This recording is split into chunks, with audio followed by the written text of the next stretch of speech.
Bismillahirrahmanirrahim. Assalamualaikum warahmatullahi wabarakatuh. Sahabat-sahabat soleh dan solehah, dimanapun Anda berada, insya Allah hari ini kita akan membahas sebuah tema, yaitu terkait tentang hikmah di balik musibah adanya wabah virus corona ini. Yang pertama-tama kita bersyukur kepada Allah Subhanahu wa taala. Yang kedua, berselawat kepada Nabi Muhammad dengan ucapan Allahumma salli ala Muhammad wa ala ali Muhammad. Semoga kita menjadi hambanya, menjadi umatnya yang mendapatkan syafaat beliau pada hari kiamat nanti.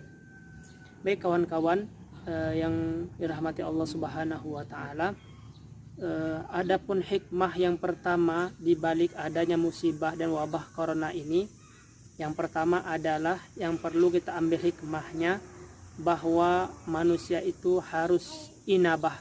Apa itu inabah? Harus kembali kepada Allah Subhanahu wa taala. Kenapa harus kembali kepada Allah Subhanahu wa taala? Karena kita sebagai insan yang beriman tidak memungkiri bahwa adanya kita di muka bumi ini, hidupnya kita, matinya kita tidak lain kecuali atas izin Allah Subhanahu wa taala. Maka ada beberapa catatan bahwa dalam firman Allah Subhanahu wa taala dalam surat At-Taghabun, Allah Subhanahu wa taala berfirman, A'udzubillahi minasyaitonirrajim, Bismillahirrahmanirrahim. Ma asaba min musibatin illa biidznillah wa may yu'min billahi yahdi qalbah wallahu bikulli syai'in alim. Yang artinya, tidak ada suatu musibah yang menimpa seseorang kecuali dengan izin Allah Subhanahu wa taala.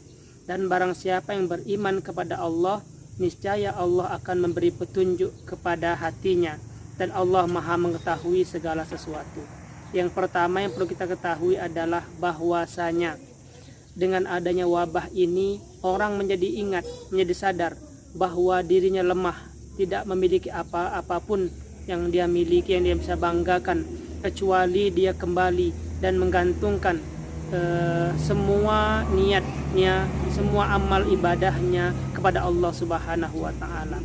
Bahwa saat virus corona inilah kita disuruh oleh pemerintah dengan berbagai aturan untuk tinggal di rumah. Supaya apa? Supaya kita sekali lagi agar kita kembali kepada Allah Subhanahu wa taala, kita meminta perlindungan kepada Allah Subhanahu wa taala. Yang kedua, ikhtiar usaha kita adalah berdiam diri rumah untuk menjaga diri dan keluarga kita dari wabah virus corona ini.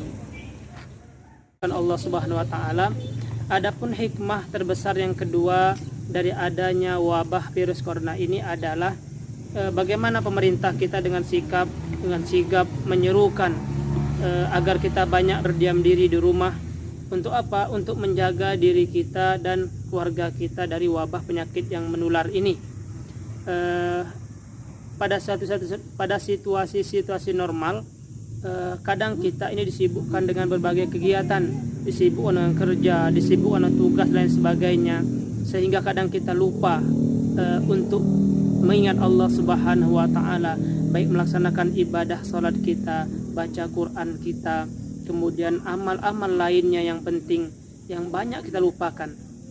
Namun adanya wabah virus corona ini, Allah mengingatkan kita kembali agar kita senantiasa rajin beribadah kepada Allah Subhanahu wa taala. Dan salah satu bentuk tanda syukur kita adalah adanya wabah ini, dan kita berdiam di rumah ini semakin memacu kita, meningkatkan kita, semangat kita untuk beribadah kepada Allah Subhanahu wa taala dengan seluas-luasnya, dengan waktu yang sebanyak-banyaknya. Mulai dari bangun pagi mungkin kita bisa lakukan baca Quran, salat duha, salat zuhur, baca Quran, kemudian membaca buku, dan terus melaksanakan ibadah-ibadah lainnya. Nanti pada malam harinya kita bisa baca Quran lagi, kemudian bangun tengah malam bisa salat tahajud. Ini merupakan nikmat yang jarang yang Allah berikan kepada kita, kecuali pada saat adanya terjadi wabah corona ini. Kita disuruh oleh pemerintah kita, para ahli tenaga medis kesehatan, agar kita berdiam di rumah dengan tujuan apa?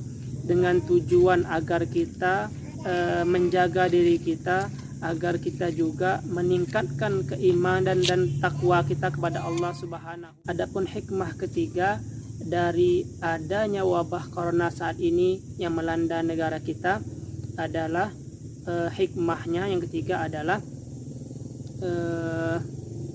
kita bisa bercengkerama dengan keluarga. Di lain hari kadang-kadang sebelum adanya wabah ini kita mungkin sibuk dari pagi berangkat kerja, jam 7 mulai start berangkat dari rumah, pulang sampai sore nanti macet di jalan dan seterusnya. Akhirnya kita lupa kadang-kadang dengan keluarga kita, dengan kesibukan yang sedang kita lakukan saat kita kerja.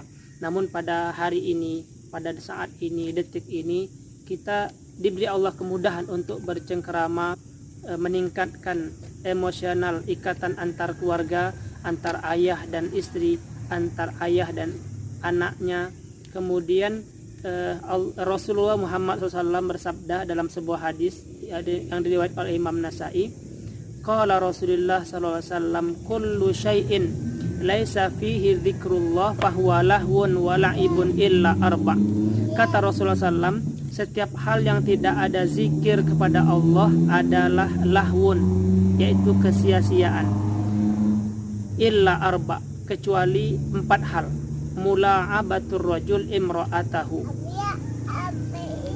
candaan suami kepada istrinya. Wa ta'dibur rajul farasahu, seorang laki-laki yang melatih kudanya.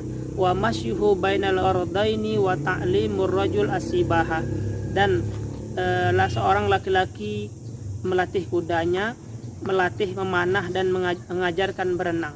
Jadi dalam hadis ini termasuk salah satu perintah Rasulullah SAW adalah agar kita melalui keadaan saat ini yang sulit dengan adanya wabah ini menjadi hikmah bagi kita, agar kita senantiasa mempererat kembali hubungan kita kepada keluarga kita, kepada sanak famili kita, terutama orang tua kita yang ada di rumah.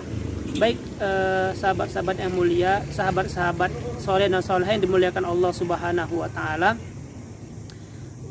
Rasul pun banyak mencontohkan kita bagaimana candaan Rasulullah SAW kepada keluarganya ketika Rasul berada di rumah. Contohnya, Rasulullah SAW juga pernah berbaring membaca Al-Quran di pangkuan Aisyah.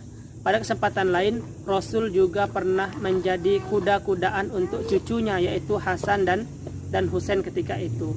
Penuh dengan kehangatan. Ini yang perlu kita contoh, bagaimana dengan adanya wabah ini, virus ini tidak menjadikan kita semakin kaku atau kita semakin takut berlebihan. Namun banyak hal yang perlu kita lakukan. Salah satunya tadi adalah memperbanyak taubat kepada Allah Subhanahu wa Ta'ala. Yang kedua, mengingat Allah Subhanahu wa Ta'ala melalui ibadah-ibadah yang mendukung kita untuk senantiasa memperkuat dan mempertajam iman dan takwa kita kepada Allah Subhanahu wa Ta'ala. Yang ketiga, yang tidak kalah pentingnya adalah adanya wabah ini semakin menjadikan diri kita dekat dengan keluarga kita. Baik sahabat-sahabat soleh dan soleha dimanapun Anda berada yang dimuliakan Allah Subhanahu wa Ta'ala, itulah 3 hal hikmah daripada adanya bencana virus corona ini. Sahabat soleh soleha, itulah tadi 3 hal hikmah dari adanya wabah virus corona. Kita sebagai manusia biasa sadar agar kita senantiasa kembali kepada Allah Subhanahu wa Ta'ala. Sampai bertemu dalam kesempatan. Saya akhiri. Wassalamualaikum warahmatullahi wabarakatuh.